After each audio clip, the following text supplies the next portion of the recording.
ശിഷ്യന്മാരും ബന്ധുക്കളും കന്യമേരിയമ്മയൊത്തു വിലപിക്കുന്നു.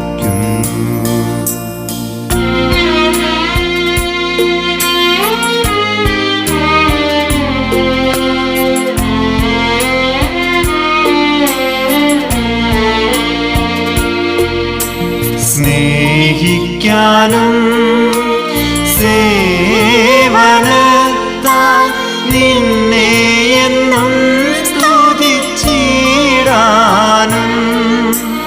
മോക്ഷഭാഗ്യം നേടുവാനും ജീവിതത്തിൽ ഞങ്ങൾ നേരായി സഞ്ചരിച്ചിടാം. ജീവിതത്തിൽ ഞങ്ങൾ നേരായി സഞ്ചരിച്ചിടാം. 14 സ്ഥലം. ഈശോയുടെ തിരുശരീരം കല്ലറയിൽ സംസ്കരിക്കുന്നു. ഈശോയെ, അങ്ങയെ ഞങ്ങൾ കുമ്പിട്ട് ആരാധിച്ച് സ്തോത്രം ചെയ്യുന്നു. എന്തുകൊണ്ടെന്നാൽ അങ്ങ് വഹിച്ച കുരിശിനാൽ ലോകത്തെ വീണ്ടും രക്ഷിച്ചു. യഹൂദരോടുള്ള ഭയം നിമിത്തം യേശുവിൻ്റെ രഹസ്യ ശിഷ്യനായി കഴിഞ്ഞിരുന്ന അരിമത്തിയക്കാരൻ ജോസഫ് യേശുവിൻ്റെ ശരീരം എടുത്തു മാറ്റാൻ പീലാത്തോസിനോട് അനുവാദം ചോദിച്ചു. പീലാത്തോസ് അനുവാദം നൽകി. അവൻ വന്ന് ശരീരം എടുത്തു മാറ്റി. യേശുവിനെ ആദ്യം രാത്രിയിൽ ചെന്ന് കണ്ട നിക്കോദെമോസും അവിടെ എത്തി. മീറയും ചെന്നിനായകവും ചേർന്ന ഏകദേശം 100 റാത്തൽ സുഗന്ധദ്രവ്യവും അവൻ കൊണ്ടുവന്നിട്ടുണ്ടായിരുന്നു. അവർ യേശുവിന്റെ ശരീരം എടുത്തു. യഹൂദരുടെ ശവസംസ്കാര രീതി അനുസരിച്ച് സുഗന്ധദ്രവ്യങ്ങളോടുകൂടെ കച്ചയിൽ പൊതിഞ്ഞു. അവൻ ക്രൂശിക്കപ്പെട്ട സ്ഥലത്ത് ഒരു തോട്ടമുണ്ടായിരുന്നു. ആ തോട്ടത്തിൽ അതുവരെ ആരെയും സംസ്കരിച്ചിട്ടില്ലാത്തൊരു പുതിയ കല്ലറയും ഉണ്ടായിരുന്നു. യഹൂദരുടെ ഒരുക്കത്തിന് ദിനമായിരുന്നതിനാലും കല്ലറ സമീപത്തായിരുന്നതിനാലും അവർ യേശുവിനെ അവിടെ സംസ്കരിച്ചു.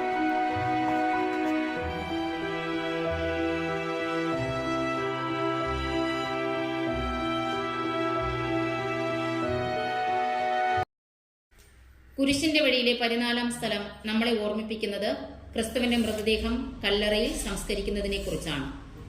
3-ാം ദിവസം ഉയർക്കേണ്ടവൻ തൽക്കാലത്തേക്ക് വിട പറയുകയാണ്. ഒരുപക്ഷെ മരണം പോലും അന്ന് ചിരിച്ചു കാണണം. അവൻ മരണത്തിന് കീഴ്പ്പെട്ടു എന്ന മിഥ്യാധാരണയോർത്ത്, പക്ഷേ ആ മരണത്തെ തോൽപ്പിച്ച് 3-ാം ദിവസം ഉയർത്തെഴുന്നേൽക്കാൻ വേണ്ടിയാണ് അവൻ 3 ദിവസത്തേക്ക് വിട വാങ്ങിയതെന്ന് മരണം പോലും അറിഞ്ഞില്ല എന്നതാണ് യാഥാർത്ഥ്യം. ചിലപ്പോഴൊക്കെ ചില സാഹചര്യങ്ങളിൽ നിന്നും, ചില വെല്ലുവിളികളിൽ നിന്നും, ചില വ്യക്തികളിൽ നിന്നും ഒഴിഞ്ഞു മാറണം, വിട വാങ്ങണം, അകലം പാലിക്കണം.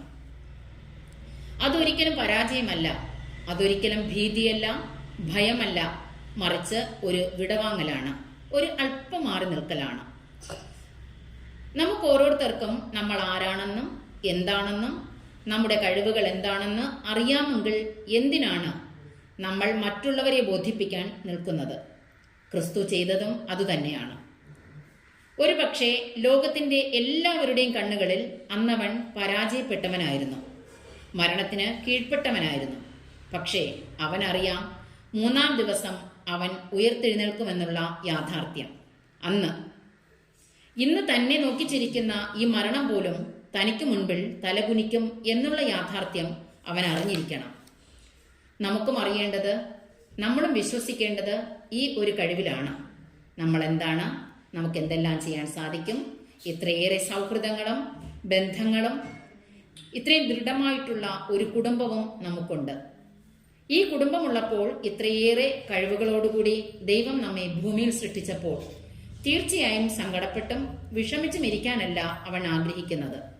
മറിച്ച് ഏറ്റവും സന്തോഷത്തോടുകൂടി ഉള്ളതുകൊണ്ട് തൃപ്തിപ്പെടുന്ന മറ്റൊരു ക്രിസ്തുവായി, ഏറ്റവും വിശുദ്ധിയോടുകൂടി, ഏറ്റവും സ്നേഹത്തോടുകൂടി ജീവിക്കുവാനാണ് ക്രിസ്തു നമ്മെ ഒരുക്കുന്നത്.